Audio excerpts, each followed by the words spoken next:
c'est Lord Puma. Alors aujourd'hui on teste une mamie avec laquelle je pense qu'elle n'a plus d'arthrose du tout, c'est fini.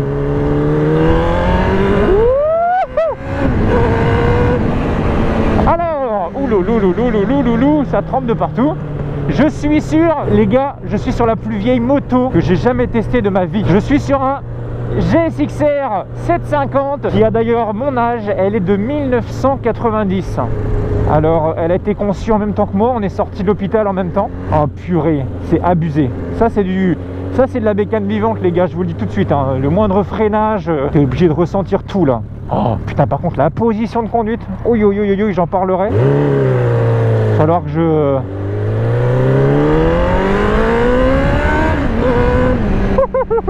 Alors pour commencer, un grand merci à toi de me prêter ton petit Gex.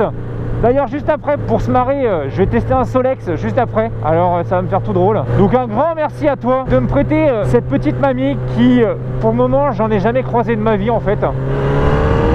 En termes de poids, elle fait dessus 193 kg tout plein fait. Alors elle est de 90 et elle vous met à l'amende en termes de poids, tout ce qui est Z800 et j'en passe. Donc c'est quand même plutôt pas mal. Elle fait quand même 115 chevaux. Ah ouais la vache, le compteur il monte à 15 000. Ouh, ah oui d'accord. Les rétros, faut s'y faire.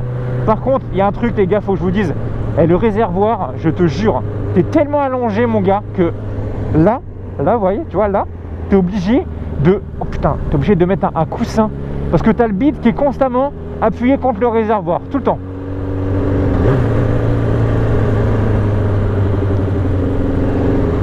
En termes de, après, en termes de design, je suis pas non plus quelque chose, je suis pas fou des vieilles motos. Et par contre, j'ai un Gex, hein?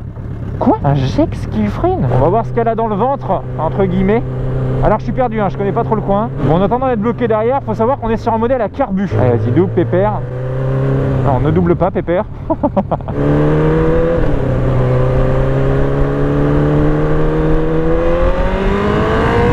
la vache! Ah ouais! Ah oui, nice! 115 bourrins! Alors que ça commence à crocheter au bout de 6000 tours, elle commence à avoir un peu de répondant. Dessus, vous avez un réservoir quand même. Alors là, franchement, c'est pour ça que j'ai l'impression d'être allongé, mais de ouf. Parce que dessus vous avez un réservoir en fait de 21 litres les gars, 21 litres, tu te rends compte? Pour tous les possesseurs de Gex de 90, écrivez-moi aux commentaires, n'hésitez pas à me marquer la conso qu'elle fait. Parce que là j'ai pris la moto telle qu'elle, je sais pas du tout combien de bornes on peut faire avec. Oh. Comment vas-tu? Ça va impec? Bon ça se balade? Ouais. Bah moi je teste une mamie. Elle est de 90, tu te rends compte? Bon bah allez, avant que le soleil se couche. Ouais, bon, bah... Et bah au plaisir, mais carrément.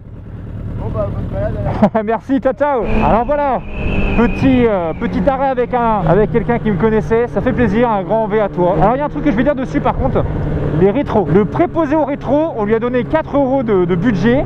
Il s'est dit voilà, je te mets 2 vis ici et je te mets les rétros là. Ils ne servent à rien. Ils servent que quand on est en position avoinage.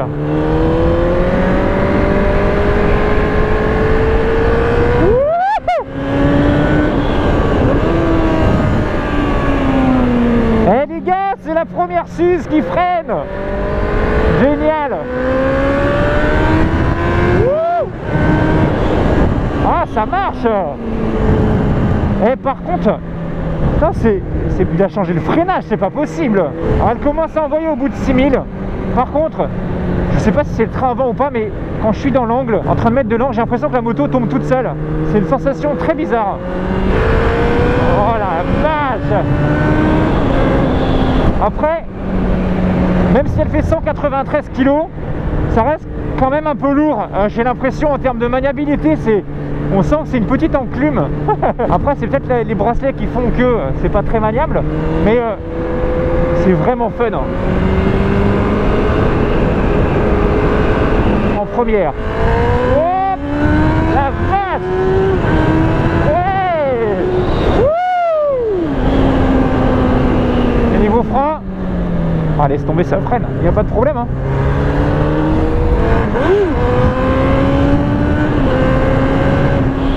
Oh la mamie, la mamie elle a pris ses cachets mon gars, c'est obligé. Un peu lourd sur le train avant. Par contre, C'est clair que la position, elle est vraiment radicale. On est complètement allongé sur le réservoir. J'ai les jambes, regardez, je suis en mode crapaud. J'ai limite mon talon qui vient toucher mes fesses. C'est abusé. Voilà. Et on va s'arrêter là. Putain, avec ces rétros, on voit pas s'il y a quelqu'un. Voilà, on va s'arrêter ici. Hop, attention les gravions. Nickel.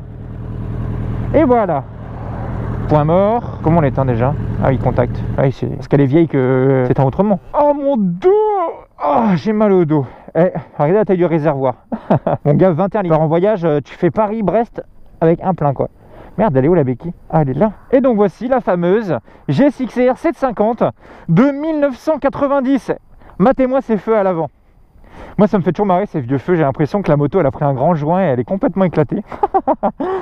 Non franchement, avec l'avant tout plat. Les personnes qui adorent les motos old school, kiffez, parce que moi c'est pas vraiment mon délire, mais par contre, wow. Mais par contre, je peux pas dire le contraire, elle est très propre. Elle est vraiment propre. Je sais pas s'il l'a refait ou s'il l'a acheté tel quel. Pareil, je peux pas vous dire si c'est la ligne Scorpion ou que le pot. Parce qu'en fait là il me l'a prêté pendant que lui était au boulot, donc j'ai pas pu avoir beaucoup d'informations dessus. Donc pot Scorpion, je ne sais pas si c'est la ligne, il le marquera peut-être en commentaire. Dessus il a mis capot de selle, alors est-ce qu'en dessous vous avez la selle dessus? Je ne sais pas. Là je découvre en même temps que vous, hein, franchement. Par contre, carbu, normal. Par contre en termes de freinage, putain les gars, on n'est pas sur du disque ventilé, on est sur du disque plein. On est sur du radial, en Nissin, sans du Ritavia, avec un mètre cylindre qui m'a l'air pas très gros non plus. Par contre putain ça freine bordel. Après je sais pas si ça freine avec les disques bien chauds, que on n'est pas sur du ventilé, donc je pense que dès que les disques sont bien chauds ça doit plus freiner grand chose. Mais en tout cas pour le peu que j'ai freiné, ça vous freine quand même la bécane. Non, elle est vraiment sympa. Par contre ce que je trouve vraiment chelou quoi, c'est les rétros là, comment ils les ont foutus. Mais la gueule à l'avant, bon voilà, faut aimer. C'est du old school, c'est vraiment du old school. Voici un petit aperçu donc de l'arrière, avec le bon feu carré rouge des familles et les petits clignotants orange. Mais bon après on va pas se foutre de sa gueule parce que elle est 90 la mémère et je suis sûr qu'elle met à l'amende pas mal de motos actuelles sans problème. Mais ça s'en sort bien, putain, en accélération c'est vraiment fun. Le seul truc que je trouve un peu bizarre c'est que dans le, je sais pas si c'est le train vent ou pas, mais côté gauche, côté rond-point, la moto on la met dans l'angle et blam, elle tombe d'un coup. Alors si vous avez déjà eu ça sur votre bécane, dites-moi comment ça se fait. Est-ce que vous avez un amortisseur de direction dessus? Est-ce qu'il y a un amorto de direction? Pas l'impression qu'il y a un amorto. Peut-être ici. Ah, il doit se mettre là. Je pense qu'il doit se mettre là. Il vient se visser là et il vient prendre la fourche à gauche. Donc il vient se brancher là en fait. Ok, d'accord. Après en compteur, je vais remonter sur la mémère. Hop, c'est pas non plus quelque chose de ouf. Vous avez la vitesse, contour. Vous avez un témoin neutre, un témoin d'huile. Height beam, je sais pas ce que c'est height beam. Et turn, vous avez un truc clignotant. Komodo classique, hein, vous avez en mode plein phare, clignotant, vous avez ah, horn. Ah oui, horn, c'est d'accord, ok, c'est la, pas la sonnette, c'est la, oh, le klaxon. Ah, la vieille école. Je mets quelques coups de gaz pour démarrer. Fini l'injection, ma gueule. Ça roule pas l'essence. Ça roule au mélange, mon gars. Non, je déconne, je crois que c'est dû à l'essai de l'essence, je pense. Oh, ah ouais, ok, alors ouh là là. Ma main vient rester bloquée donc dans le oh mais attends, elle est lourde la mémère. Je suis dans un trou, j'ai l'impression d'être allongé complètement sur la moto. Franchement d'extérieur on doit me prendre, je pense, pour maïter sur une bécane mais sportive. J'ai tout le bidon écrasé. Allez là. Un peu.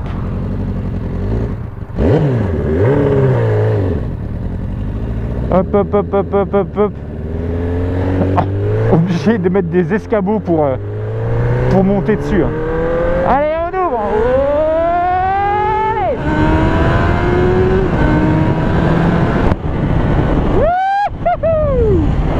C'est pas mal. Par rapport aux courbes, etc. Je vais pas pouvoir vous en montrer beaucoup parce qu'en fait, comme je connais pas beaucoup le coin où je suis en train de rouler, je sais pas où il y a des bonnes courbes. Alors, par contre, c'est une horreur, le mec qui a mis les rétros là, ils servent à rien. Autant rouler sans rétro. Le seul endroit où tu peux voir bien les rétros, c'est quand tu es en mode comme ça, tu vois, en mode go fast. Le moteur est plutôt fun après 6000. Oh là là.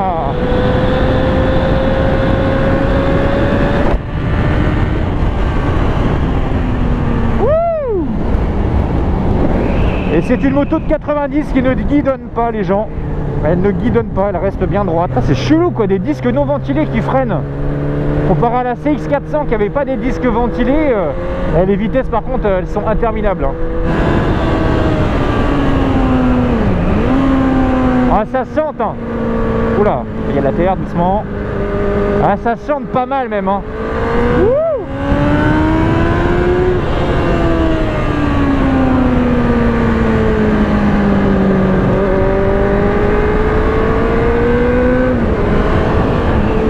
C'est vraiment... vous voyez, ça j'ai un peu l'impression finalement sur cette moto là de repenser à mon CB500 qui était moi de 2003, mais finalement en termes de finition etc c'était quasi la même. Vous voyez, vous avez les... Vous voyez, regardez, vous avez la poignée de frein qui bouge comme ça en mode wall again. C'est des motos vivantes, tu vois, t'accélères, il n'y a pas que la sensation, tu as toute la bécane qui vit quoi. Ah c'est génial. Au freinage à un doigt on oublie, à deux doigts aussi, à trois doigts aussi. On pense freinage main complète là-dessus. Les clignotants mon gars, mais ils t'éclairent. C'est pas des clignots qu'ils ont mis, c'est des feux avec un filtre orange. Je vois tout le sol qui s'éclaire. Hop, hop, hop, hop, hop. Et juste après je vais aller tester un Solex. Putain ça va me faire tout bizarre. En tout cas un grand merci à toi de me prêter celle-là. Certes c'est pas un test voilà où je vais aller bouffer de la corde à droite à gauche. C'est juste pour vous montrer enfin une vieille moto qui a du vécu, qui a de l'histoire. Celle-là elle a 63 000 bornes, elle a pas beaucoup roulé hein. C'est surtout pour faire plaisir aux personnes qui me demandaient de tester des vieilles. Enfin ouais, dit comme ça c'est un peu chelou hein. De tester des vieilles motos. Voilà, moi c'est pas mon kiff, vraiment. Les vieilles motos, les positions sportives comme ça, c'est vrai que moi je te fais pas 50 km. Je te fais 10 km ou 15 pas plus. Elle est quand même de 90. J'ai pas envie d'aller bouffer de la courbe comme un gros gueudin parce que je sais pas vraiment comment elle pourrait réagir telle qu'elle. J'ai pas envie de l'abîmer et de m'abîmer aussi. Je sais que les motos récentes en général ça tient pas mal le pavé normalement. Maintenant on va essayer de retrouver son chemin parce que je suis perdu. Alors toutes les personnes qui ont des Gex 750, on va dire de 90, de 88 à 95 quoi, dans la même à peu près dans la même gamme on va dire. N'hésitez pas à lâcher un petit commentaire, à dire ce que vous en pensez, rajouter les choses que moi j'ai oubliées parce que comme je vous dis moi je suis là, c'est vraiment un petit test tranquillos quoi, il y a pas de... C'est pas un truc fou quoi, c'est juste pour vous montrer une belle bécane. Oh les cale-pieds, mais ils auraient dû les mettre encore plus haut. Bon allez, sur ce les gens, moi je vous laisse, je retourne sur mon vibromasseur MDR. Voilà, prenez soin de vous, équipez-vous. Et encore merci à toi de me prêter ton petit Solex. N'importe quoi, ton petit Gex. Allez, ciao ciao et bisous.